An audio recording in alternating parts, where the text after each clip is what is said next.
오늘의 주요 뉴스입니다. 미국의 금리 인하 기대감이 높아지며 시장에선 투자 심리가 개선될 것이라는 전망을 속속 내놓고 있습니다.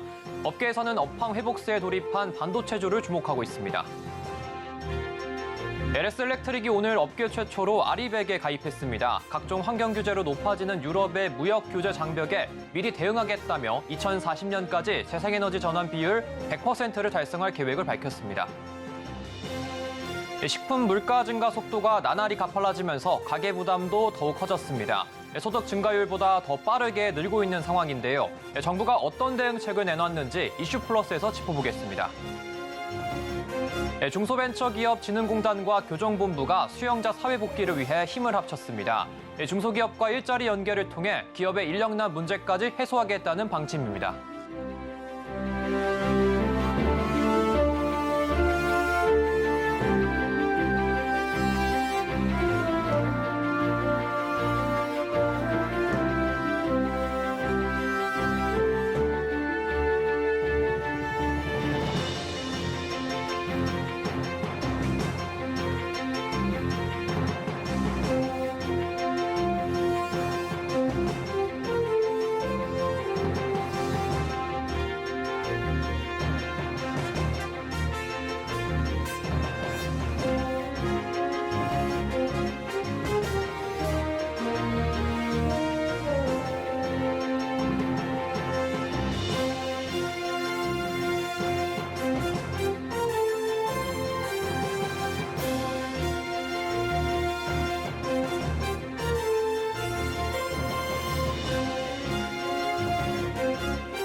시청자 여러분 안녕하십니까? 센 경제 라이브 시작합니다. 미국이 긴축 기조에서 통화 완화로 정책 변환을 예고하며 고금리 시대가 저물고 있습니다. 이에 주식시장에서는 어느 업종으로 자금이 쏠릴지에 대한 관심이 커지고 있는데요. 증권가는 반도체주를 주목하고 있습니다. 김혜영 기자입니다. 반도체주의 상승세가 두드러지고 있습니다. 삼성전자가 0.27% 오른 73,300원에 장을 마쳤습니다. 전일 코스피 시가총액 2위로 올라선 SK하이닉스도 2.4% 올랐습니다. 14만 원을 타려는 SK하이닉스는 시가총액 100조 원을 돌파했습니다. 미국 연준이 정책 전환 신호탄을 쏘아올리며 금리 인하 밑그림을 내놓은 영향입니다. 이에 반도체주를 향한 투자 심리가 개선될 것이라는 전망이 이어지고 있습니다. 외국인 자금 유입과 업황 턴어라운드 기대 등이 힘을 보태고 있습니다. 특히 실적 개선 기대감이 커지고 있습니다. 증권가는 올해 적자 행진을 이어온 SK하이닉스가 4분기 흑자 전환에 성공할 것으로 예측하고 있습니다. 이와 함께 신용등급이 상향 조정된 점도 눈에 띕니다. 국제신용평가사 스탠더드앤푸어스는 SK하이닉스의 신용등급 전망을 안정적으로 한 단계 상향했습니다. SK하이닉스가 고대역폭 메모리 시장에 우위를 점치고 있는 가운데 생성형 AI 시장 확대로 수익성 개선이 빠르게 이루어질 것이라는 점을 긍정적으로 평가했습니다. 실적 보릿고개를 지난 삼성전자도 내년부터 실적이 급속도로 개선될 것이란 기대감이 나옵니다. 내년 삼성전자의 영업이익 추정치는 33조 원으로 올해 영업이익 추정치의 4배가 넘을 것으로 전망됩니다. 이와 함께 네덜란드 반도체 노광장비 기업인 ASML과 공동연구소를 건립하는 등 협업도 긍정적이라는 평가입니다. 이 가운데 KB증권은 다시 찾아온 반도체 시간에 주목해야 할 시기라며 최선호주로 삼성전자와 SK하이닉스를 제시한다고 강조했습니다. 서울경제TV 김혜영입니다. 네덜란드 출장을 마치고 오늘 귀국한 이재용 삼성전자 회장이 반도체 협력 성과를 밝혔습니다. 윤석열 대통령의 네덜란드 국빈 방문 동행 일정을 마치고 오늘 김포공항으로 입국한 이 회장은 반도체가 거의 90%라며 반도체 장비 업체인 ASML과 협력 기대감을 나타냈습니다. 이 회장은 현지 시간으로 12일 윤 대통령과 네덜란드 아인트호벤에 위치한 ASML 본사에서 피터 베닝크 최고 경영자와 만나 양국의 반도체 동맹을 명문화했습니다. 반도체 동맹과 관련해서는 ASML과 1조 원을 들여 차세대 메모리 노광 장비 개발을 위한 극자외선 EUV 공동연구소를 우리나라 수도권 지역에 설립하기로 했습니다. 이번 일정에 동행한 경계현 삼성전자 사장은 조만간 출하할 장비를 들여와 ASML 엔지니어와 삼성 엔지니어들이 같이 기술을 개발하는 것이라고 말했습니다. LG전자가 연말을 맞아 올해 LG전자의 경영 현황을 점검하고 내년도 사업 전략을 논의했습니다. LG전자는 오늘 조주환 사장 주관으로 경기도 평택 LG 디지털파크에서 국내외 임원 300여 명과 확대 경영 회의를 개최했습니다. 확대 경영 회의는 매년 상하반기에 열리며 각 사업본부 경영진과 해외 거점 지역 대표 등이 참석합니다. LG전자는 이날 기술과 전략에 집중한 내년도 경영 계획을 논의한 것으로 알려졌습니다. 2030년까지 매출 100조 원을 달성한다는 미래비전 2030의 3대 동력 가속화 방안을 집중 논의했습니다. 또 전자장치 LG 스마트 TV 운영체제 웹OS를 통한 콘텐츠 수익 증대 방안, 가전제품과 서비스가 연결된 구독사업 활성화 등 세부 전략 논의도 진행한 것으로 알려졌습니다. 특히 연말 조직 개편에서 해외 영업본부를 신설할 만큼 글로벌 전략과 거점 지역별 맞춤형 제품 개발 전략 등도 논의한 것으로 전해집니다. LS 일렉트릭이 오늘 업계 최초로 알리백에 가입하며 재생에너지 100% 달성 전환을 선언했습니다. ESG처럼 급변하는 경영환경 변화에 대응하기 위한 행보로 풀이가 되는데요. 업계에선 첫 가입인 만큼 LS 일렉트릭의 발걸음에 대한 관심이 모아지고 있습니다. 김효진 기자입니다. LS 일렉트릭이 재생에너지 사용 100% 전환을 가속화하며 친환경 경영에 힘쓰고 있습니다. LS 일렉트릭은 오늘 재생에너지 100% 사용을 뜻하는 RE100에 가입했습니다. RE100은 다국적 비영리기구 더 클라이밋 그룹과 탄소정보 공개 프로젝트가 주도해 2014년부터 시작된 글로벌 캠페인으로 LS 일렉트릭은 중전기 업계 중 최초로 RE100에 가입했습니다. 각종 환경 규제로 높아지는 유럽의 무역 규제 장벽에 미리 대응하기 위해서입니다.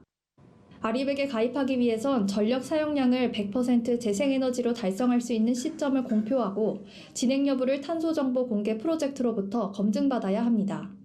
LS 일렉트릭은 이번 RE100 가입을 통해 재생에너지 전환 비율을 2030년까지 60%, 2040년까지 100%를 달성할 계획입니다. LS 일렉트릭은 재생에너지 사용 확대를 위해 다방면으로 힘쓸 예정입니다. 신형 설비 교체, 에너지 절감 시스템 설치 등 국내외 사업장의 에너지를 효율화하고 전 공장에 구축된 태양광 발전 설비를 늘릴 예정입니다. 또한 재생에너지 공급 인증서 REC 구매, 전력 구매 계약인 PPA 계약 등을 활용할 예정입니다. 구적윤 LS 일렉트릭 회장은 이번 RE100 가입은 전 세계가 직면한 기후 위기 상황에서 형식적인 선언을 넘어 강력한 실천 의지를 담아 추진했다며 강한 탄소 중립 실현 의지를 밝혔습니다. 한편 LS 일렉트릭은 2021년 이사회 산하에 ESG 위원회와 전담 부서를 신설했습니다. 작년 10월에는 탄소 중립을 기반으로 한 ESG 경영을 선포하면서 친환경 에너지 솔루션을 통한 지속 가능한 미래를 비전으로 제시한 바 있습니다. 서울경제TV 김유진입니다.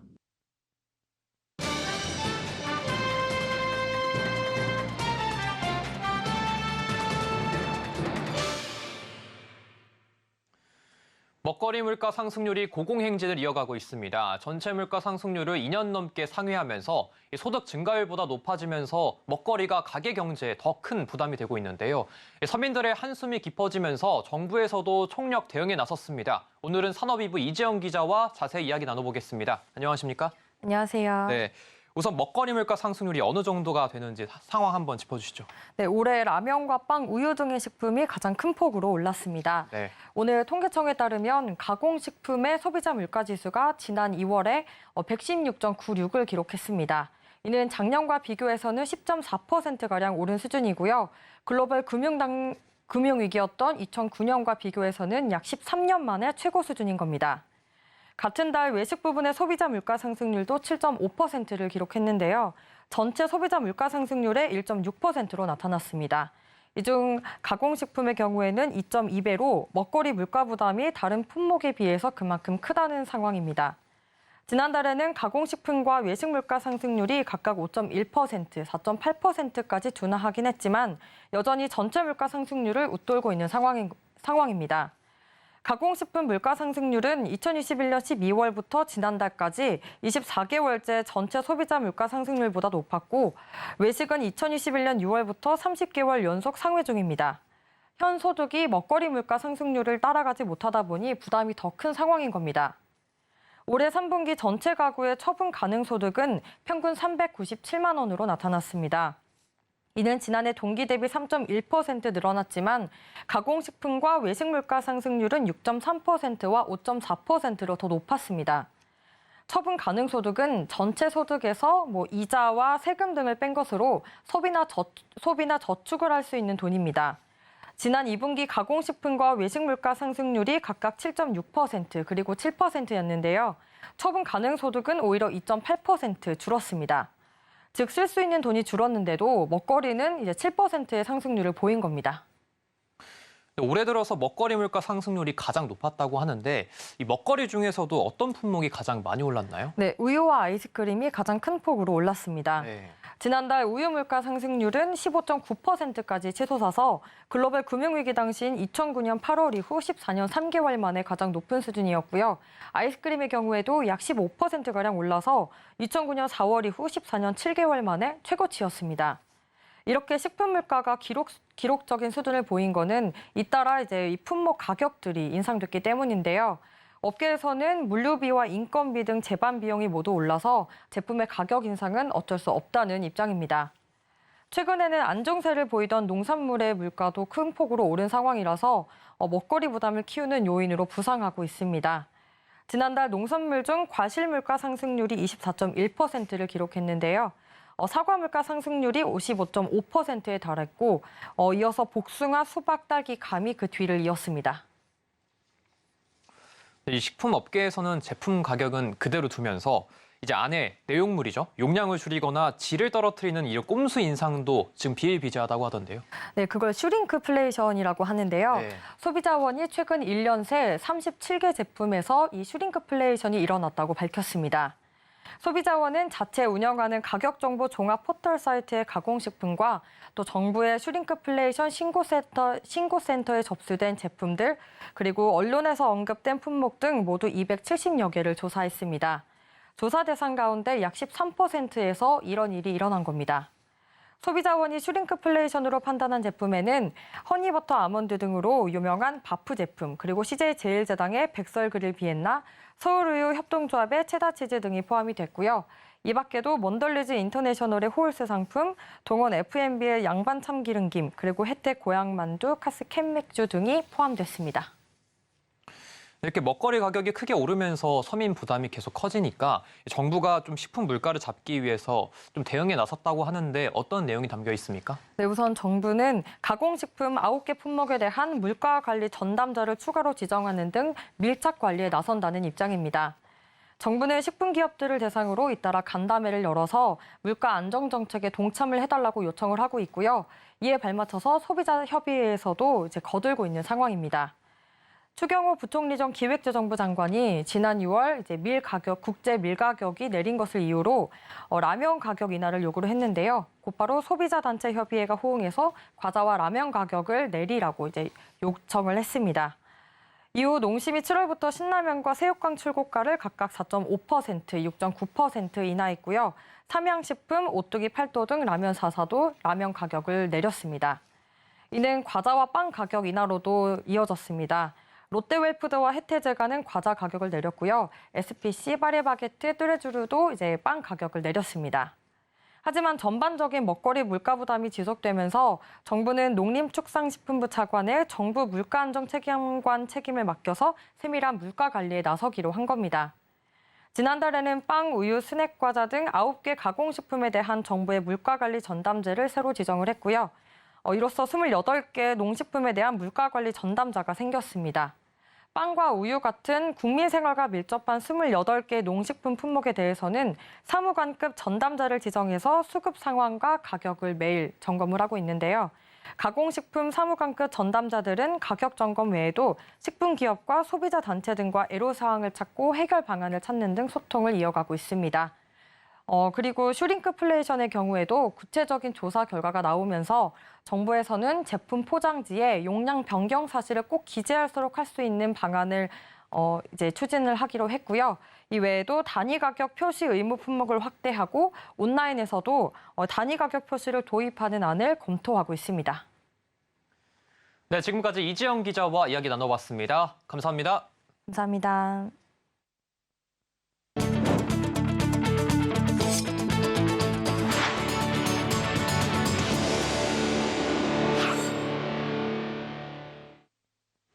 하나금융그룹이 8개 관계사 최고 경영자를 추천했습니다. 이 중 7개 관계사 대표이사는 연임하고 하나생명만 신임 대표를 추천했습니다.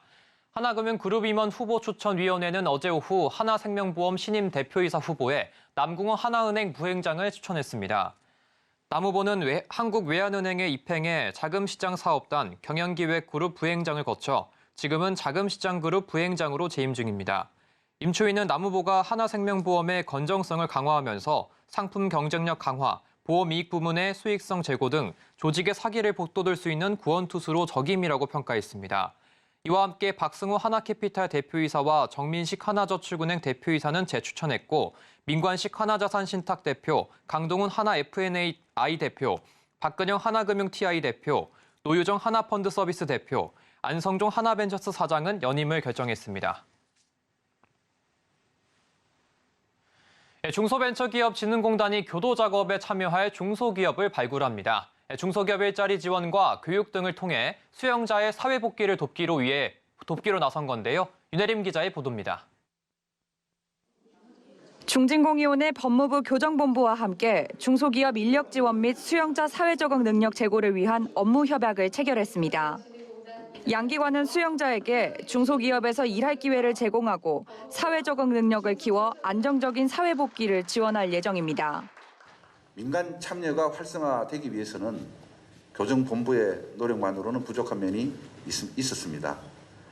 이번 업무 협약을 통해서 교도 작업과 연계한 중소기업 인력 지원, 또 출소 예정자에 대한 중소기업 취업 및 창업 연계를 통해서 수용자의 사회 적응 능력을 한층 더 강화시킬 수 있을 것으로 기대를 합니다. 교도 작업은 수용자에게 부과하는 작업으로 교도소에서 물품을 생산, 제작, 수선하거나 노무를 제공하는 것을 말합니다. 교정본부는 전국 46개 교정기관에 있는 300여 개의 작업장에서 130여 개의 중소기업이 참여하는 위탁 작업을 실시하고 있습니다. 또 13개 중소기업에는 모범 수용자를 출퇴근시키는 외부 통근 작업을 시행해왔습니다. 중진공과 교정본부는 이러한 민간교도 작업에 참여할 중소기업을 공동으로 발굴할 예정입니다. 우리 중소기업들이 가장 크게 어려움을 겪고 있는 것이 인력 문제입니다. 중소벤처기업진흥공단에서는 중소기업들이 안심하고 그분들을 쓸 수 있도록 보정을 해주고 그분들이 또 사회에서도 인정받을 수 있는 그런 시스템들을 구축해 나가고 하는데 최선의 노력을 다해갈 그런 계획입니다. 중진공은 교도 작업에 근로인력을 연결해주고 또 중소기업 취업 연계, 창업교육 지원, 직무 관련 연수 지원, 정책사업 공동홍보 등 다양한 분야에서 협력합니다. 또한 참여희망 중소기업을 대상으로 정책 사업 홍보, 간담회, 컨설팅 등을 제공합니다. 특히 참여 중소기업에 교정본부의 다양한 교도 작업 방식을 맞춤형 근로 모델로 제공하는 등 중소기업과 수용자 모두에게 도움될 지원 방안을 지속적으로 개발할 계획이라고 밝혔습니다. 서울경제TV 윤혜림입니다.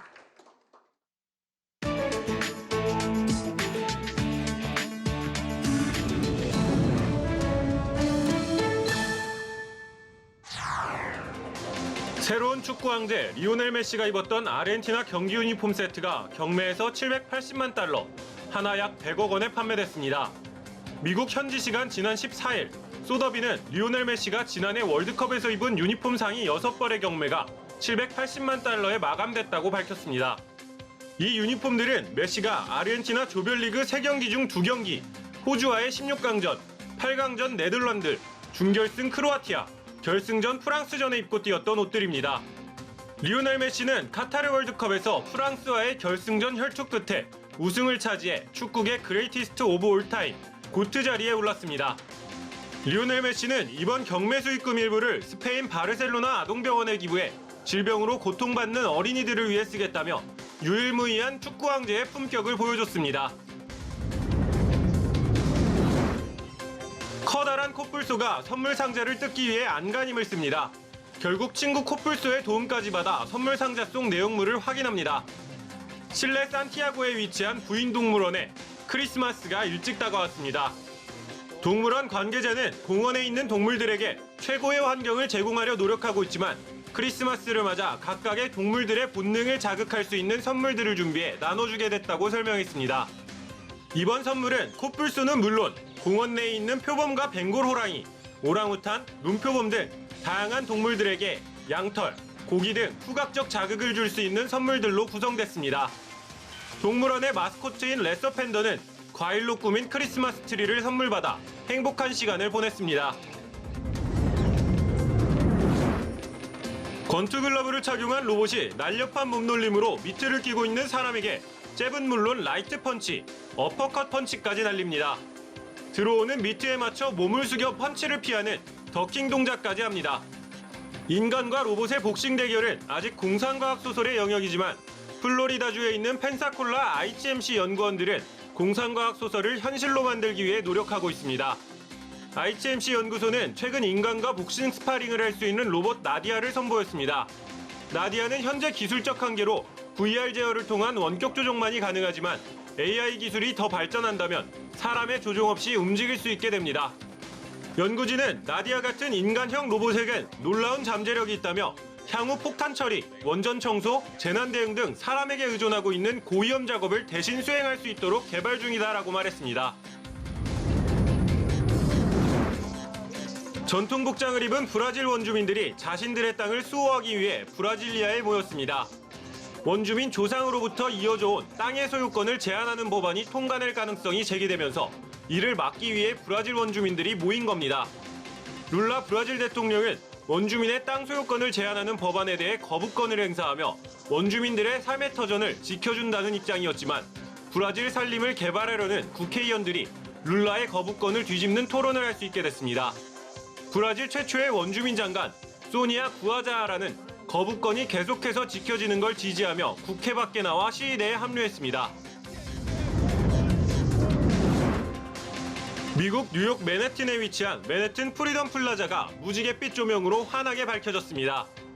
프리덤 플라자의 수만 개의 조명은 예술가 브루스 멀러의 작품 빛의 들판으로 그는 빛의 연결을 통해 사람과 사람 간 관계의 소중함에 대해 표현하고 싶었다고 설명했습니다. 작품은 약 2만 4천 제곱미터에 걸쳐 설치된 19,000여 개의 전구들이 다양한 색으로 바뀌며 구경하는 사람들의 눈길을 훔칩니다. 빛의 들판은 미국 현지 시간 15일 대중에게 공개되며 12개월 동안 전시되고 목요일부터 토요일 오후 5시부터 오후 9시까지 관람이 가능합니다.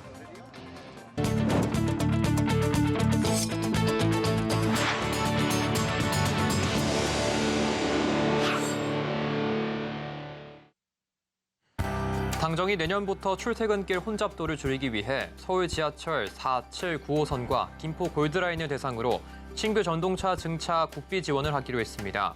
또 이용 수요가 많은 주요 광역버스 노선에 전세버스를 투입할 수 있도록 국비 보조가 예산안에 포함됩니다. 결혼에 대한 청년들의 긍정적 태도가 계속 감소하고 있는 것으로 나타났습니다. 20대 여성의 경우 10명 중 3명도 못 미쳤는데요.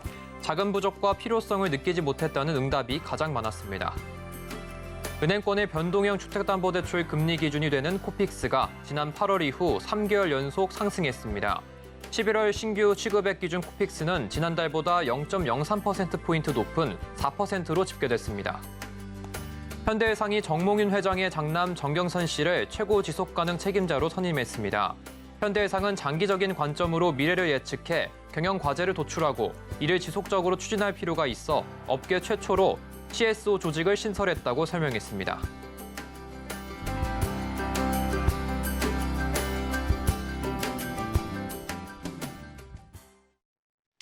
이상으로 센 경제라이브 마칩니다. 함께해 주신 여러분 고맙습니다.